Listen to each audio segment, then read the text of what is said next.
El Evangelio de Marcos. Es la opinión de muchos estudiosos del Nuevo Testamento que el Evangelio según Marcos es el primer relato completo de la vida de Jesús. Recordemos que no tenemos el escrito original que señala a Juan Marcos como el autor de este Evangelio.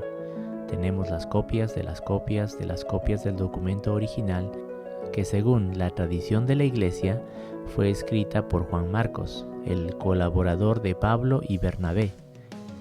Podemos decir que Marcos escribe este Evangelio alrededor del año 66 al 70, pero debemos admitir que tanto la fecha en que fue escrita, el lugar donde fue escrito e incluso si en realidad fue Juan Marcos quien escribió este Evangelio, puede y es debatido por historiadores, teólogos y arqueólogos. Lo que sí tenemos es el relato y quizás lo más notable es el hecho de que tenemos el relato de Juan Marcos porque tanto Mateo y Lucas usan este primer relato como fuente para sus evangelios y producen versiones mejoradas del Evangelio de Marcos. Marcos pudo haberse perdido fácilmente en la historia como un relato inferior e incompleto. De hecho, el Evangelio según Marcos fue poco apreciado a través de la historia de la interpretación bíblica cristiana. Lo sorprendente es que hoy en día este es el relato favorito de muchos académicos bíblicos, no por ser el relato más corto o simple de la vida de Jesús, sino por ser una representación literaria única, original y creativa de la figura de Jesús. Y es este enfoque literario el cual nos permitirá apreciar este relato original y único que encontramos en el Evangelio según Marcos. Aunque podríamos acercarnos a este Evangelio por medio de la reconstrucción de las circunstancias históricas en la que fue redactada, esto es muy difícil y de limitado valor. También podríamos resaltar el tipo de género literario al que pertenece y las implicaciones que acompañan a cada género literario. Por ejemplo, la literatura de sabiduría es usualmente ligada a la transmisión de tradiciones de una generación a otra, pero esto no siempre es verdad. De igual manera, la literatura apocalíptica puede señalarnos un contexto de persecución, pero también puede señalar una situación de marginación social de un pequeño grupo. El libro de Daniel es un ejemplo de esto. Según muchos académicos, este libro fue escrito alrededor del año 167 a.C. en respuesta a la persecución de Antíoco Epifanes hacia los judíos durante el periodo de la rebelión de los Macabeos. Pero la literatura apocalíptica también puede ser generada por situaciones diferentes a la de una persecución. También puede ser escrita en respuesta a situaciones de marginamiento social o económico. Entonces, debemos ser muy cuidadosos al tratar de alinear un género literario con las circunstancias históricas. Esto es especialmente importante en el caso del Evangelio según Marcos, el cual no puede ser encasillado bajo un género literario o circunstancias históricas. La interpretación del Evangelio según Marcos en términos de circunstancias históricas hipotéticas tiende a llevarnos a la circularidad. Y debemos recordar que la literatura no solo es producto del mundo, muchas veces el mundo es producto de la literatura. Entonces debemos ser cuidadosos al conectar un tipo de género literario con sus circunstancias históricas. Lo que debemos buscar es sumergirnos en el mundo literario de cada evangelio. Esto tiene que tomar en cuenta mucho más que la simple selección de temas que encontramos en cada evangelio. Debemos considerar que los relatos mismos toman forma y significado incluso gracias al orden en que fueron arreglados.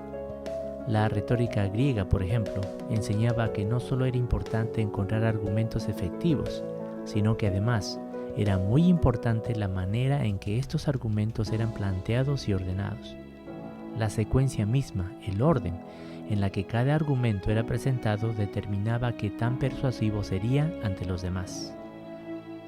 Entonces, podemos empezar este análisis literario con la hipótesis de que Marcos disponía de muchos relatos, dichos y milagros de Jesús y que la selección y el orden de estos relatos fue intencional y buscaba llevar un mensaje único, original y creativo.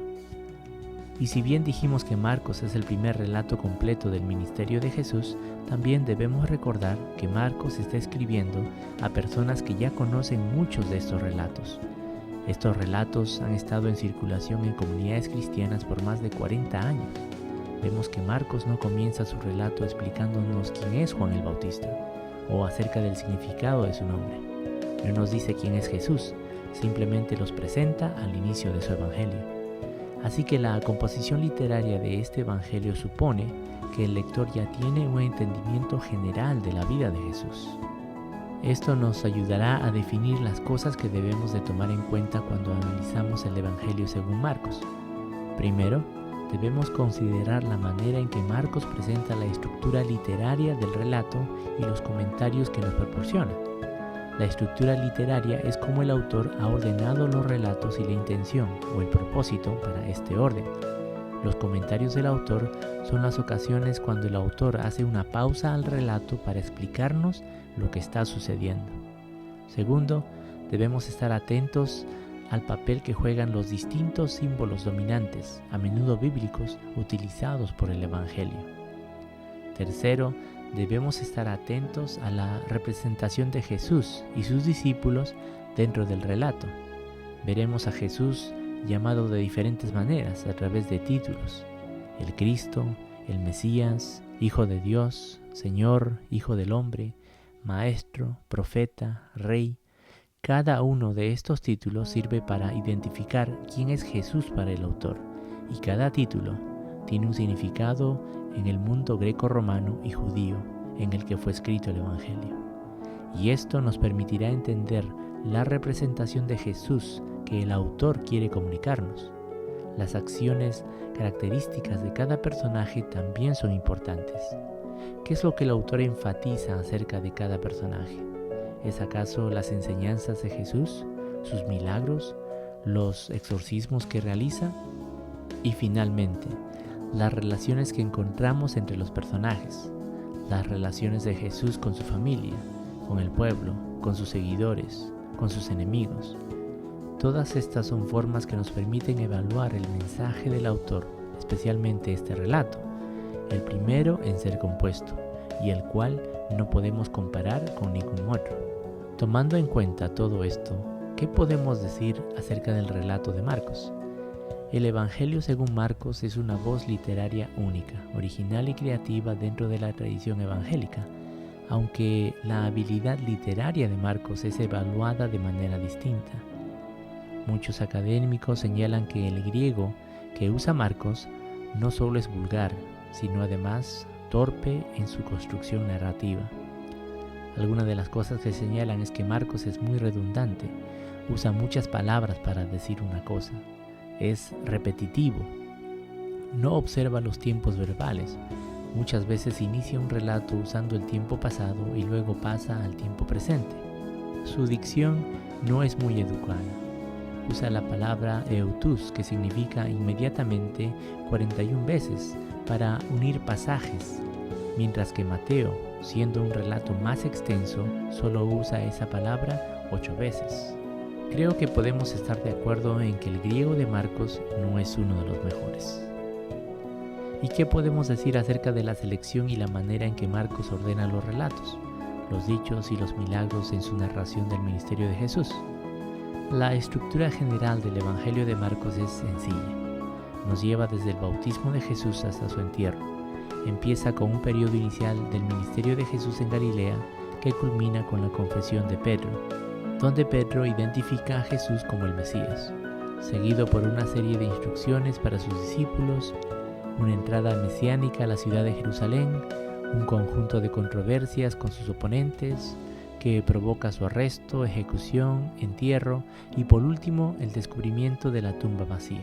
Esto es lo que muchos llaman la columna vertebral del relato de Marcos. Este es el bosquejo básico de la trama del Evangelio de Marcos, el cual también encontramos en los Evangelios de Mateo y Lucas. Dentro de esta trama, el relato de la pasión de Jesús se presenta como desproporcionadamente larga, tanto así que algunos llaman al Evangelio de Marcos como el relato de la pasión de Jesús con una extensa introducción. Y si vemos la manera en que Marcos organiza las historias y dichos de Jesús dentro de la trama del relato, su técnica no parece ser muy imaginativa. Marcos simplemente agrupa cosas. En el capítulo 3, él agrupa controversias con oponentes de Jesús. En el capítulo 4, él agrupa parábolas. En el capítulo 12, una vez más agrupa controversias con otros oponentes. En el capítulo 13 nos da un mensaje apocalíptico. En otras palabras, si tomamos el relato de Marcos como un relato histórico, tendríamos que decir que Jesús tuvo todas sus controversias en solo 2 días, dijo todas sus parábolas en un día, solo habló acerca del futuro una sola vez. Como relato histórico, el Evangelio de Marcos ordena los relatos, dichos y milagros de Jesús de una manera rudimentaria, simple, y como relato biográfico, no es muy convincente. Por otro lado, están los académicos que no consideran el relato de Marcos como rudimentario o poco imaginativo. No ven la composición literaria del relato de Marcos como simple. Ellos resaltan el arte literario distintivo de Marcos, como la técnica de Marcos de corte rápido, de una escena a otra. Es una técnica que es usada hoy en día en las películas y podemos apreciar su valor narrativo dentro de la trama de la historia. Gracias a que hemos sido educados por medio de las películas, hemos llegado a apreciar el poder de este tipo de corte cinematográfico, de una escena a otra sin transición. Esto enloquecía a los escritores antiguos. Ellos siempre buscaban transiciones suaves, pero podemos apreciar que existe un valor en esta mera yuxtaposición de historias que exige que el lector interprete el significado del mensaje. Esto es lo que vemos, por ejemplo, en el capítulo 3. Desde los versículos 13 al 35. Justo después de que Jesús designa a los 12, Marcos nos cuenta que regresaron a casa y se agolpó de nuevo la gente, de modo que ellos ni aún podían comer pan. Cuando lo oyeron los suyos, vinieron para prenderle porque decían, está fuera de sí. Así que aquí tenemos a la familia de Jesús intentando llevárselo porque piensan que está fuera de sí. Inmediatamente después de esto tenemos a Jesús siendo atacado por los escribas de Jerusalén, quienes dicen que Jesús expulsa a los demonios por el poder de Belcebú, y en respuesta a ellos Jesús cuenta su primera parábola. ¿Cómo puede Satanás echar fuera a Satanás? Si un reino está dividido contra sí mismo, tal reino no puede permanecer. Si una casa está dividida contra sí misma, tal casa no puede permanecer. Y si Satanás se levanta contra sí mismo y se divide, no puede permanecer, sino que ha llegado su fin. Y luego termina diciendo, ninguno puede entrar en la casa de un hombre fuerte y saquear sus bienes si antes no le ata y entonces podrá saquear la casa. Así que en este pasaje tenemos a la familia de Jesús y a los escribas que acusan a Jesús de tener un espíritu inmundo y expulsar demonios por parte de Belcebú. Y Jesús dice, si una casa está dividida contra sí misma, tal casa no puede permanecer. ¿Qué pasa después? Su familia llega y están parados afuera y lo llaman. Y una multitud estaba sentada a su alrededor y le dice, tu madre y tus hermanos están afuera y te buscan. Y Jesús responde diciendo, ¿quién es mi madre y mis hermanos? Todo aquel que hace la voluntad de Dios, ese es mi hermano, mi hermana y mi madre. Note esta técnica. Marcos no nos dice que el rechazo de Jesús por su familia es equivalente al rechazo de él por parte de los escribas. Pero en la respuesta de Jesús a los escribas sobre un hogar dividido contra sí mismo, Marcos claramente nos pide como lectores que hagamos una inferencia negativa, no solo acerca del ataque por parte de los escribas, sino también el no ser entendido por su familia. Esta es una técnica que Marcos usa con mucha frecuencia. Otro ejemplo es el capítulo 11, desde el versículo 11 al 26. Después de su entrada en la ciudad de Jerusalén, Jesús entra al templo, mira a su alrededor y luego se retira. Al siguiente día ve una higuera, busca un fruto, pero no encuentra ninguno y maldice a la higuera. Siguiente escena, Jesús está otra vez en el templo, pero ahora está expulsando a los que vendían y compraban en el templo. Y a la mañana siguiente, al pasar junto a la higuera que él había maldecido, los discípulos notaron que se había marchitado desde la raíz. Marcos claramente pide al lector que conecte la maldición de la higuera por su falta de frutos con el destino del templo. Del mismo modo, Marcos inicia su relato abruptamente, sin un relato de la infancia de Jesús. Marcos simplemente inicia diciendo, principio del Evangelio de Jesús, Hijo de Dios. Esto invita al lector a construir el significado de esta frase. ¿Qué quiere decir con principio? ¿Es un comienzo cronológico? ¿Es un comienzo teológico? Marcos inicia su relato invitando al lector a participar activamente en la historia. Del mismo modo, con el extraño final del Evangelio de Marcos, el relato de la tumba vacía, donde a las mujeres se les dice, ha resucitado, no está aquí. Id, decid a los discípulos y a Pedro que él va delante de vosotros a Galilea.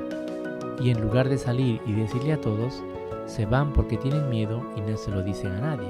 Entonces el lector se ve obligado a preguntarse, si ellas no le dijeron nada a nadie, ¿cómo es que nosotros nos hemos enterado? ¿Dónde está Galilea? ¿Podemos ver a Jesús todavía? ¿Sigue esperándonos en Galilea? Es precisamente la ambigüedad y la falta de cierre en la narrativa de Marcos invita a la participación del lector. Además, la descripción de Marcos en las relaciones entre los personajes sirve en su propósito de enseñar a los lectores sobre la naturaleza del discipulado. Es esta parte del relato de Marcos el cual debemos considerar con más detalle, porque para los primeros lectores de Marcos, y de hecho para los lectores actuales de Marcos, los personajes con quienes ellos se van a identificar son los discípulos, porque al igual que ellos, los lectores son seguidores de Jesús.